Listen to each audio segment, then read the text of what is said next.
prix Nobel de physiologie ou médecine 2015. Pour moitié, conjointement à William Campbell et Satoshi Omura pour les découvertes concernant un nouveau traitement contre les infections dues aux nématodes parasites.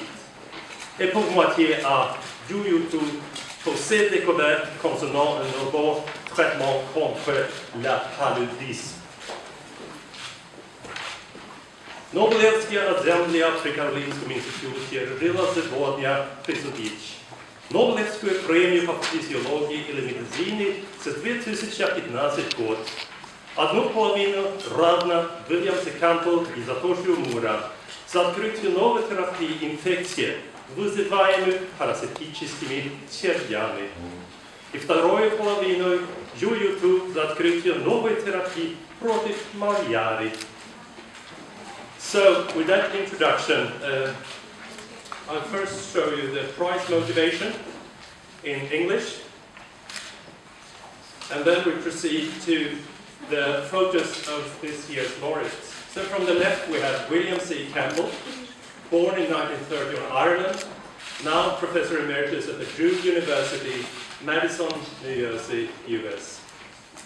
In the middle, Satoshi Omura, born in 1935 in Japan, a scientist at the Kitasato Institute and now Professor Emeritus at the Kitasato University, Tokyo, Japan.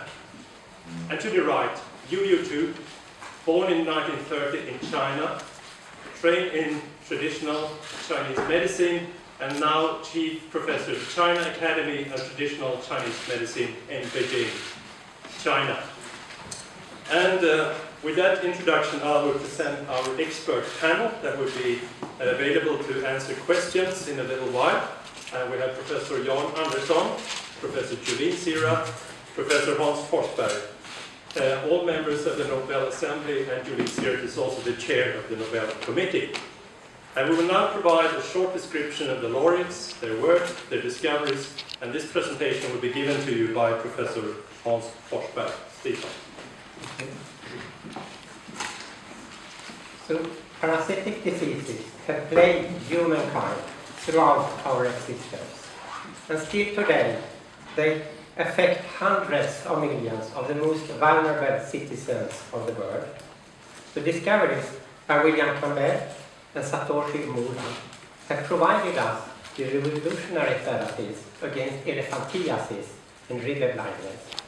And the discovery by Yu Tu resulted in an exceptionally effective treatment against malaria.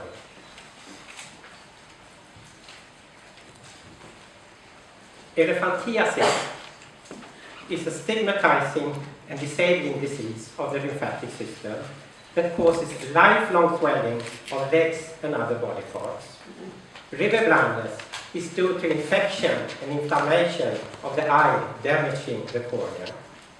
Both diseases are caused by roundworm parasites that are transmitted by mosquitoes and flies to humans. In the human body, filaria, a form of the parasite, migrate to the lymphatic system, causing elephantiasis, or to the eyes, giving rise to river blindness. The life cycle of the parasite is maintained by new insects biting the human host and transmitting parasites to new persons. Satoshi Omura in Japan, a specialist in large-scale culture, had a vision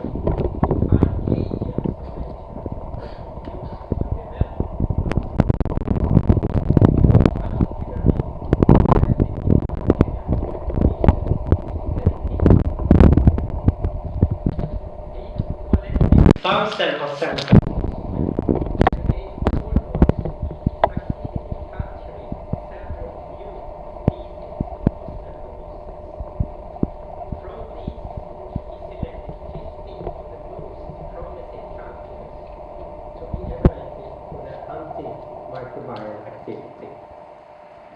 Amazingly, in one of these samples collected to a golf course, the defective history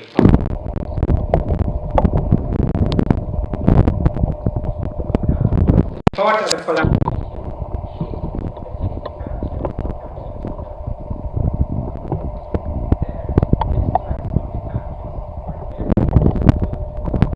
infected with parasites. One of the extracts turned out to have a remarkable effect, killing all the roundwood parasites of the mouse. Vivian Campbell, an expert in parasite biology working in USA, realized that they struggled. He managed to purify the bioactive substance and named it ivermectin. Subsequently, the substance was modified to a more effective compound called ivermectin. The new drug turned out to be extremely effective against a range of parasites in farm and domestic animals, and it is today still massively used in veterinary medicine. Now, based on his success, Campbell wondered whether the spectacular effects seen in animals might be achievable also in humans infected with parasites. Clinical trials were initiated on patients with river blindness, and these could demonstrate that a single dose of the drug was sufficient to kill all roundwood parasites. The journey to develop a new drug against parasites that globally infect hundreds of millions of people has started.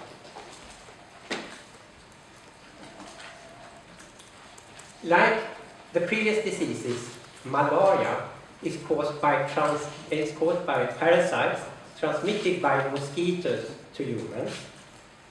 The infection leads to fever, shivering, sweating, and in severe cases, encephalitis and death. Globally, around 500,000 people, most of them children, die every year in malaria. After entering the human body, the parasites first infect liver cells. Thereafter, they enter red blood cells and multiply, destroying the cell, causing the recurrent fever attacks.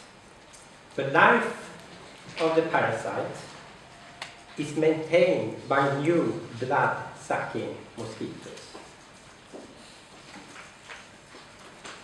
To tackle the challenge of developing new malaria therapies, UU2 in China, trained in pharmacy, and part of a bigger national project, turned to traditional herbal medicine.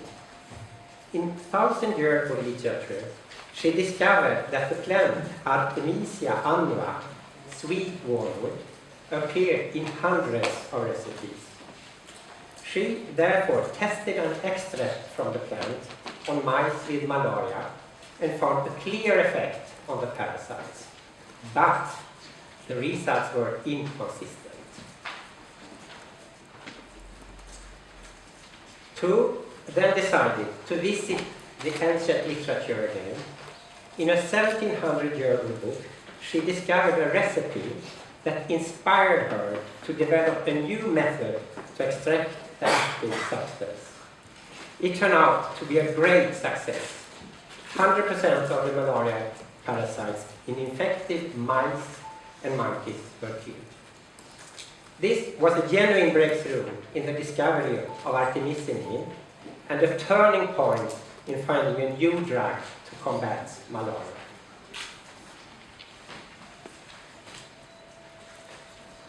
The discoveries of ivermectin and artemisinin have fundamentally changed the treatment of parasitic diseases that affect hundreds of millions of people, of the most vulnerable people living on our planet. Artemisinin saves lives of severely ill malaria-infected patients and has markedly reduced the death toll during the last decade. Ivermectin prevents the stigmatizing and disabling symptoms of river blindness and lymphatic filariasis by stopping parasites from infecting eyes, and the lymphatic system. In combination with measures that interrupt transmission via insects, artemisinin and ivermectin have contributed dramatically to reduce the number of individuals that are infected every year. Treatment with ivermectin has even become so successful that river blindness and elephantiasis are on the verge of eradication. But the impact of ivermectin and artemisinin was far beyond reducing the disease burden of individuals. By allowing children to go to school and adults to go to work, the treatment helps them to escape poverty, which also contributes to economic growth of the community.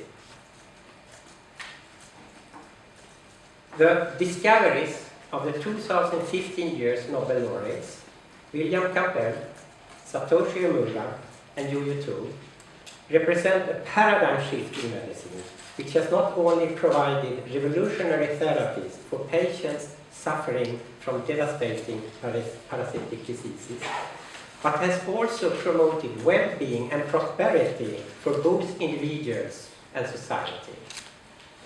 The global impact of their discovery and the resulting benefits to mankind is immeasurable. Thank you.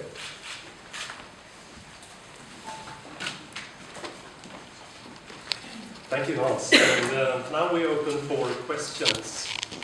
In Swedish or English? And we have the question on the second row. Hello, We get microphones also.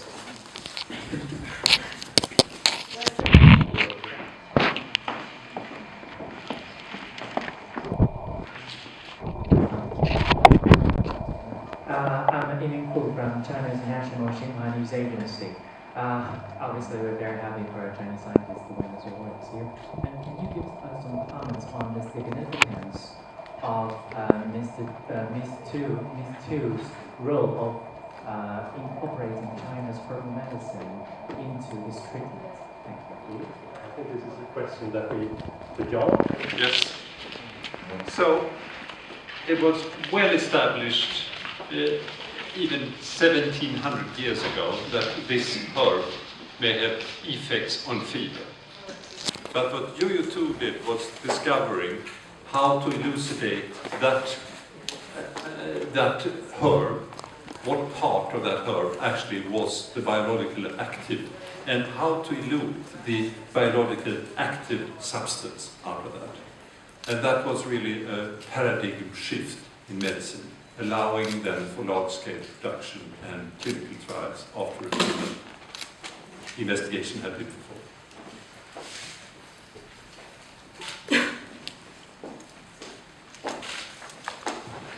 I am Mahesh, I am from India. Does this also mean that the way Western science looks at ancient alternate medical systems is changing? Is that an acknowledgement? Also, John. No, I think there are many sources to find ideas how to develop drugs. And I think you cannot neglect that there is a long experience finding out different plants, for example.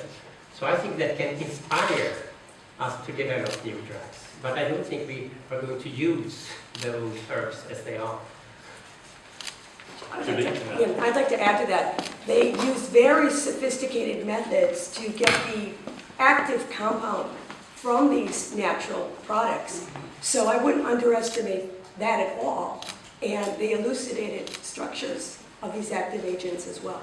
So it's not just a mix of plants, but it really is active compounds. So what you're recognizing is the science of what they've done, and the ancient system of medicine is only an inspiration. Exactly, I think that's a good way to put it. It was an inspiration, but then it was taken through all the procedures to really make a modern, very effective drug out of that.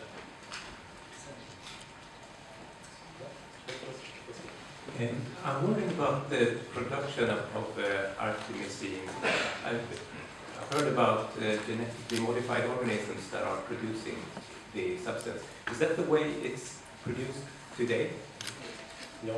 It's a semi-synthetic production, and it's still based on the conventional culturing and growth of the Artemisia. Of the And plant? yes. Yeah. And there is then added to it now, the synthetic part is a photoactivation step that is brought into it. And it's also brought into a way of concentrating by a method called HPLC and crystallization, allowing to get better concentration of the active compound, artemisinin. There has been some talk about resistance to this drug. How great a problem is that? Currently, there are, the last years, developed resistance in Southeast Asia. Nothing in Africa, as far as we know. In order to reduce the risk of contracting more resistance, it's combined with other drugs that has other mechanistic actions. But the importance with artemisinin is the very rapid onset in the early life cycle phase of the malaria replication. That's the groundbreaking event that has significantly reduced mortality in severe malaria.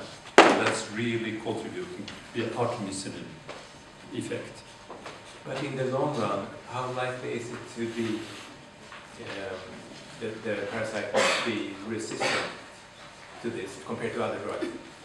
Historically, we have always, when we have developed antimicrobial substances, has the risks of resistance. And it's really a matter of how clever we are in using these in more and more combining efforts, and also separate that out preventive measurements from true therapeutic. And in the sentence of artemisinin, we should use that for the severe cases, where we have severe cases, and in that sense combine it with other drugs and then reduce the risk of resistance development. I can just add to that. I think that is true. I think inevitably resistance will come up for all those, but it's also important to see what it has done for mankind up to this point. So I think we had a question in the front row here. Thank you. I'm John with the People Very Chinese newspaper. And may I ask, how do you notice your group about this good news and what reaction? Actually, I should say we haven't been able to get hold of UU2 yet, so we don't know the personal reaction, but I think for every country that is awarded the Nobel Prize, there will be a positive reaction. I hope that will be the case this year as well. But it's also that we do a very thorough work and go through all the literature, and we dig really deep into literature to really find every year the ones that have been made the most significant discoveries for mankind. And I mean, we've treated this case in the same way that we've done with everything before, so we go very deep into the sources.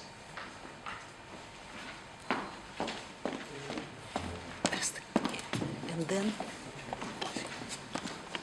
My name is Xue Chen Anzisong, and I'm freelance for China Radio and also a reporter for Green Post. I'd like to ask Jan Andersen, can you tell us a little bit about how this Satoshi Remura and Toyoyo they cooperate? Do they cooperate closely, or how? Some stories behind this, can you tell us? How UU2 and how Satoshi Omura, how they collaborate. Mm-hmm. I'm not... We don't think that they do collaborate, so No. they've been working very independently. Yeah. Okay. So I can say it this way. They both use biological sources which we call secondary metabolites. So the Streptomyces is a soil bacteria, 450 million years old, and it's induced to produce something very important in that settings than a new antiparasitic compound. And it's the same thing for Artemisia. It's also a secondary metabolite from the herb that is done. So in that settings, they both understand there is something very specific from a very specific grass that's able to elucidate. But they have not really collaborated in that So sense. it's a very independent, separate Oh, yes. discoveries. Yeah. Right. for the same